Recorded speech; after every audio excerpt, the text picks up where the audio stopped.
का फॉर्मूला लिख दिए हैं। क्लियर। तो आप यहाँ पे देख सकते हैं पहला चैप्टर है, चैप्टर 1 है जो कि रियल नंबर्स है। तो उसमें एक फॉर्मूला यूज होता है यूक्लिड विभाजन प्रमेय का, जो फॉर्मूला है a=bq+r। यहाँ पे जो r होगा ना, r जो होगा 0 से बड़ा हो सकता है या तो 0 के बराबर हो सकता है, लेकिन b से क्या होगा, छोटा होगा। क्लियर। यहाँ पे ये सब क्या है, a है मेरा भाज्य, b है मेरा भाजक और q है मेरा भागफल और r जो है शेषफल है। क्लियर। ये एक फॉर्मूला फर्स्ट चैप्टर में आपको यूज होगा, इसी फॉर्मूला पे आपको ये क्वेश्चन पूछा जाएगा। क्लियर। नेक्स्ट आते हैं हम लोग सेकेंड चैप्टर में। सेकेंड चैप्टर में जो आपका फॉर्मूला यूज होगा, तो यहाँ पे देख सकते हैं सेकेंड चैप्टर में शून्यकों का योगफल अल्फा प्लस बीटा जो होता है -b/a। दूसरा शून्य का गुणनफल अल्फा इंटू बीटा जो होता है c/a। यहाँ पे हमारा जो द्विघात का समीकरण होता है ना, वो ax² + bx + c, ये द्विघात समीकरण है, इसलिए इसका 2 शून्यक होता है, एक अल्फा निकलेगा, एक बीटा होगा। तो ये दोनों शून्यकों को अगर जोड़ेंगे तो ये -b/a के बराबर होगा, मतलब ये b जो है -b/a के बराबर होगा, और दोनों का मल्टीपल अगर करेंगे तो c/a होगा। ये फॉर्मूला का आपका यूज होगा। तो यहाँ पे देखिए द्विघात आपको बहुपद बनाने के लिए अगर जब दिया जाएगा तो इस फॉर्मूला का यूज कीजिए, x² - alpha plus beta plus alpha beta. अगर ये अल्फा बीटा दिया हुआ होगा आपका वैल्यू, तो इस फॉर्मूला से एक द्विघात समीकरण बनाने के लिए आपको बोला जाएगा, तो इस फॉर्मूला का यूज करके आप बना सकते हैं। क्लियर। अब आते हैं हम लोग तीसरा चैप्टर जो है यहाँ पे देख सकते हैं, जो हमारे ये बोल सकते हैं 2 चर वाले रैखिक समीकरण युग्म का है। तो यहाँ पे तीसरा चैप्टर में देख सकते हैं आपको 2 समीकरण दिया होगा, जैसे a1x + b1y + c1 = 0, तथा दूसरा आपका इक्वेशन दिया रहेगा a2x + b2y + c2 = 0। यहाँ पे आपके पास 3 कंडीशन होगा। जब यहाँ पे a1/a2 मतलब कि इसका a1 और इसका a2 दोनों का मतलब अनुपात और b1 और b2 का अनुपात अगर दोनों आपस में इक्वल नहीं हुआ, तो ये जो रेखा होगा पहला प्रतिच्छेद करती हुई होगी, देख सकते हैं इस तरह का दोनों एक दूसरे को इंटरसेक्ट करेगा। दूसरा होगा केवल इसका एक ही हल होगा, इसका वैल्यू जो होगा इस तरह का इक्वेशन का, अगर a1/a2 b1/b2 अगर आ जाता है तो इसका केवल एक ही हल होगा, मतलब अद्वितीय हल, मतलब इसका एक ही वैल्यू आएगा। तीसरा ये युग्म जो होगा संगत होगा। क्लियर।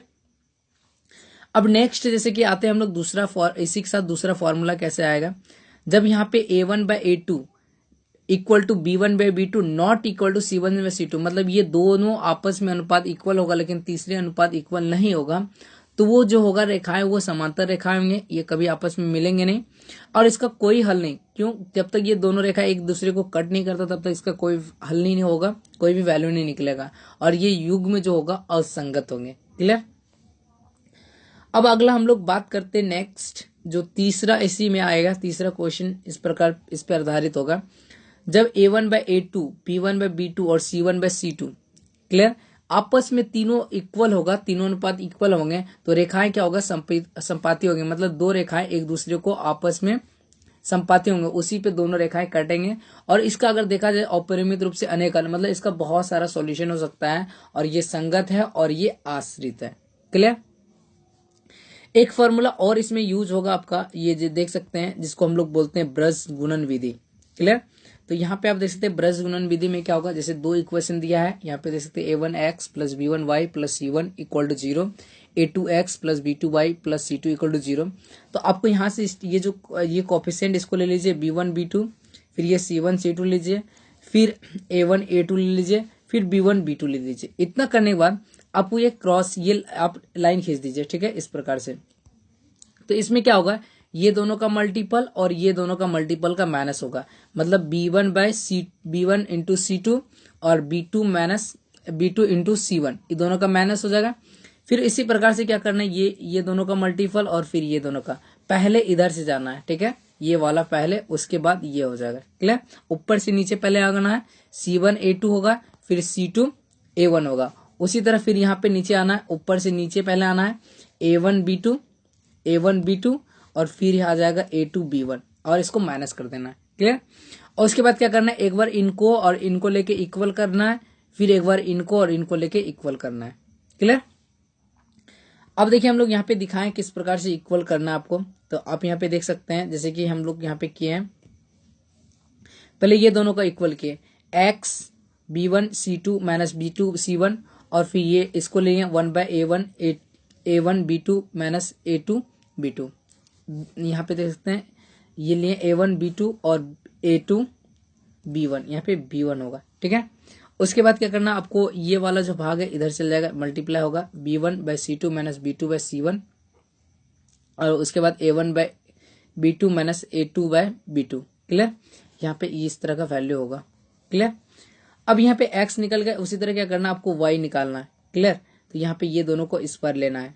तो इस प्रकार से आप देख सकते हैं यहाँ पे हमारा दूसरा भी वैल्यू आ जाता है। क्या आता है, y C1 into A2 minus C2 minus A1, फिर 1/A1 into B2 minus A2 into B1। Clear, अभी इसको क्या कर दीजिए, इधर ले आइए क्रॉस मल्टीप्लाई, और ये इस तरह का y का वैल्यू आपका निकल जाएगा। क्लियर, अब हम लोग देखते हैं चौथा चैप्टर। चौथा चैप्टर में किस प्रकार से कौन सा फॉर्मूला आपका यूज होगा। अगर यहाँ चौथा चैप्टर देखा जाए तो द्विघात समीकरण हम लोग को दिया होगा ax² plus bx plus c equal to 0। तो यहाँ आप लोग को विवेकतर या विवेचक निकालने बोलेगा, तो इसका फॉर्मूला होता है d equal to b² minus 4ac। यहाँ पे a b और c दिया है, इसी का फॉर्मूला यूज करके विवेकतर निकालना है, जो कि पहले d निकालना है, ठीक है। अगर इसका शून्यक निकालना तो x equal to minus plus minus root under d/2a होगा, या तो इसको अलग अलग कर सकते हैं, एक बार प्लस करके लीजिए तो ये अल्फा निकल जाएगा minus b plus root under d/2a, एक बार प्लस लिए, और बीटा एक बार माइनस लेके minus b minus root under d/2a। Clear, d आपका ये वैल्यू होगा।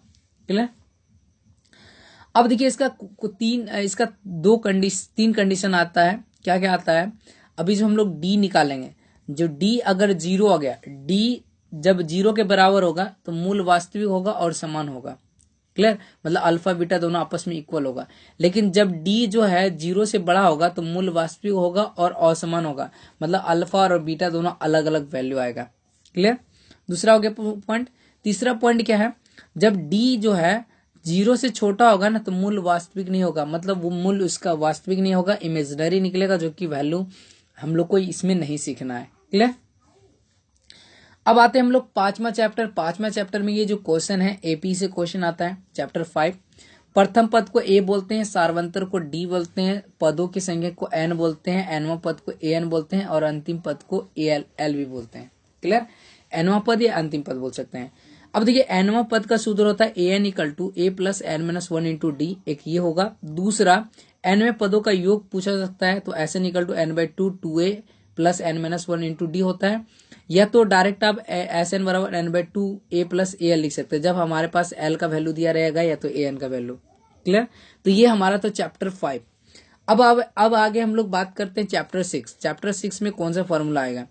चैप्टर 6 में आता है जब एक त्रिभुज कोई दिया हुआ ABC, क्लियर, अगर ये BC समांतर DA का है तो इसका जो अनुपात होगा AD/BD, उसके बाद AE/EC, ये दोनों आपस में इनका अनुपात बराबर होगा। या दूसरा AB/DB, ये बराबर DB, ठीक है, AB/DB, या तो फिर AC/EC, ये हो सकता है अनुपात।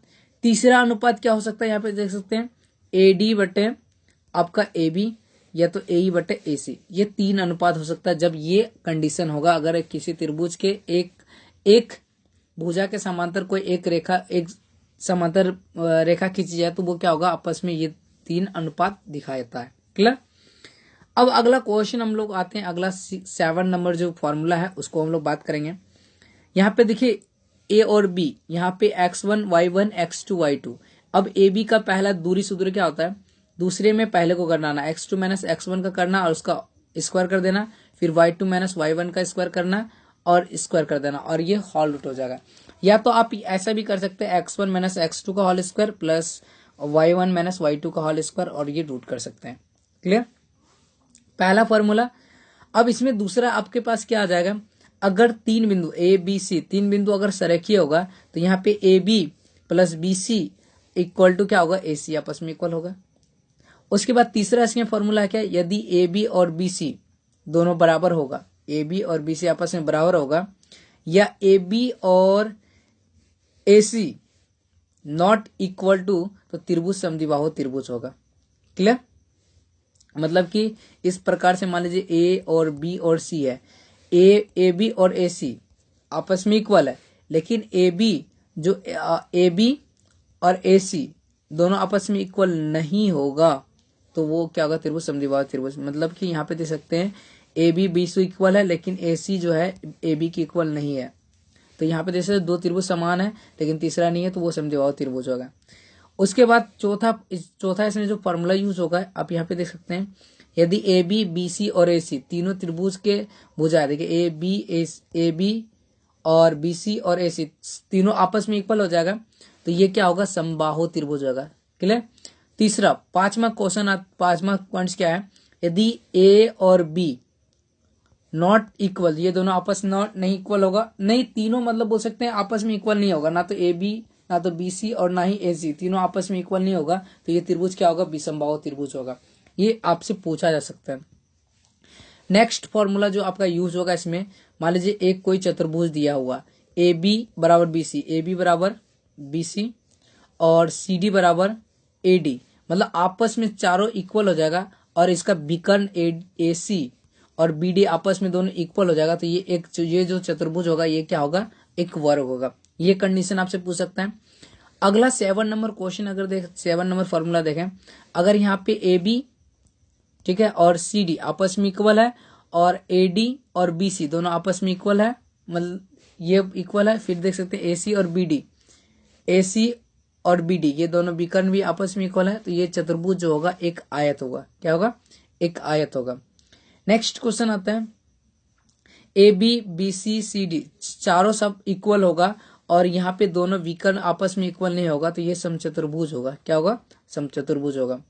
उसके बाद यहाँ पे आपके पास नेक्स्ट फॉर्मूला आते हैं विभाजन सूत्र। ठीक है, अगर यहाँ पे देखा जाए विभाजन सूत्र, यहाँ पे हमारे पास ए बी और सी 3 पॉइंट दिया हुआ है, तो यहाँ पे हमारा जो बीच वाला पॉइंट है इसको निकालना है, तो इसको निकालने, और ये इसका अनुपात दिया है m1 इंटू m2 दिया हुआ है, तो अगर आप निकालना होगा x का अनुपात निकालना है, तो m1 और यहाँ लेना x2 प्लस क्या लेना, फिर m2 लेना है, और फिर क्या लेना है इधर x1, और ये दोनों m1 और m2 को जोड़ देना, तो यहाँ पे x का निर्देशांक निकल जाएगा, और y का निर्देशांक निकालना है, m1 y2 कर देना है, फिर m2 y1 कर देना, फिर m1 प्लस m2। इस प्रकार से आप क्या कर सकते हैं, विभाजन सूत्र का यूज कर सकते हैं।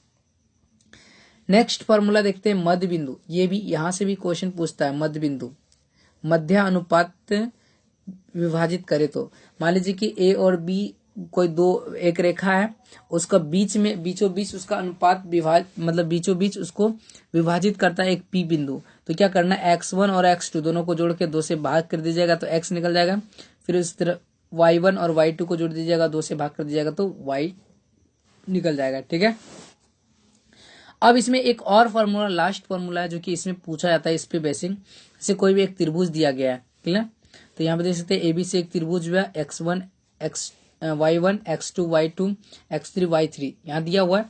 तीनों त्रिभुज का क्षेत्रफल निकालना, तीनों त्रिभुज का क्षेत्रफल क्या आता है, 1/2 x1 y2 minus y3 plus x2 y3 minus y1 plus x3 y1 minus y2, ये फॉर्मूला है, इसको याद रखिएगा। इसको हम याद रखते हैं 23, इसको बोलते हैं 31, इसको बोलते हैं 12, और इधर यहाँ देखते हैं 1 x1 x2 x3 तो है ही।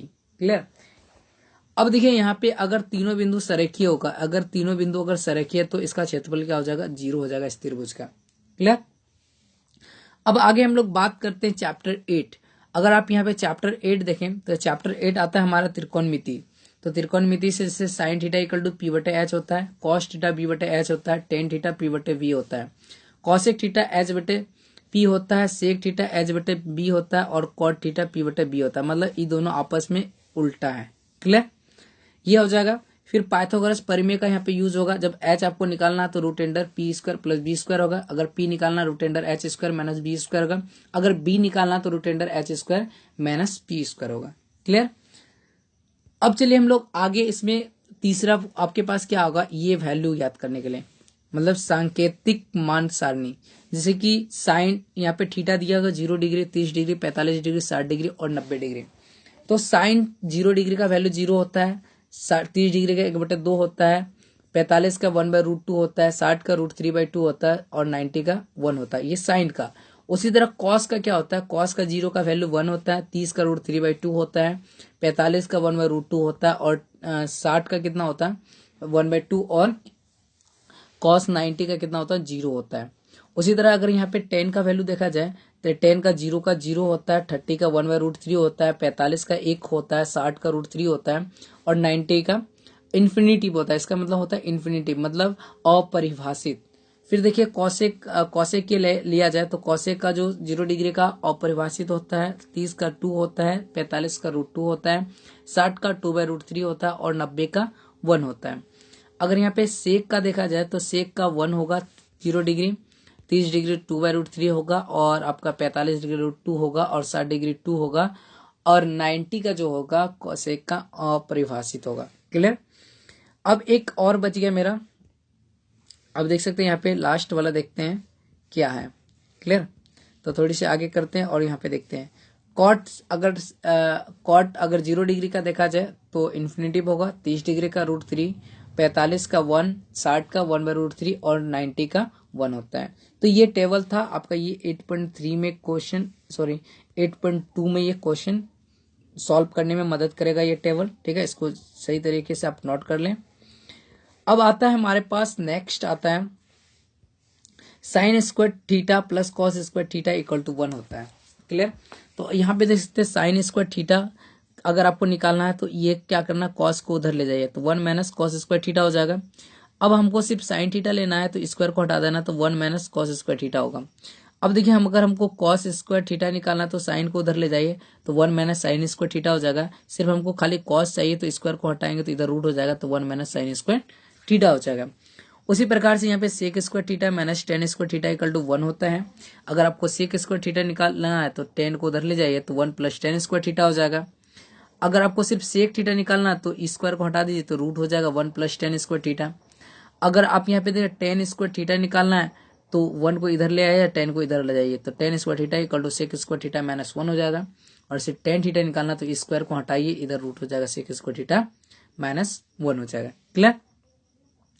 अब आगे हम लोग बात करते हैं तीसरा फॉर्मूला, यहाँ पे 3 नंबर फॉर्मूला अगर देखा जाए तो अगर हम लोग cosec square theta minus cot square theta equal to 1 होता है।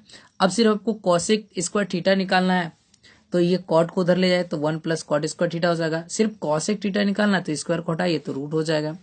उसी प्रकार से खाली कॉट को निकालना है तो कॉट स्क्वायर थीटा होता है कॉसेक स्क्वायर थीटा माइनस 1। सिर्फ कॉस कॉट का निकालना है तो रूट है तो स्क्वायर है तो रूट कर दीजिए। क्लियर। अब नेक्स्ट आता है sine theta into cosec theta equal to क्या होता है 1 होता है।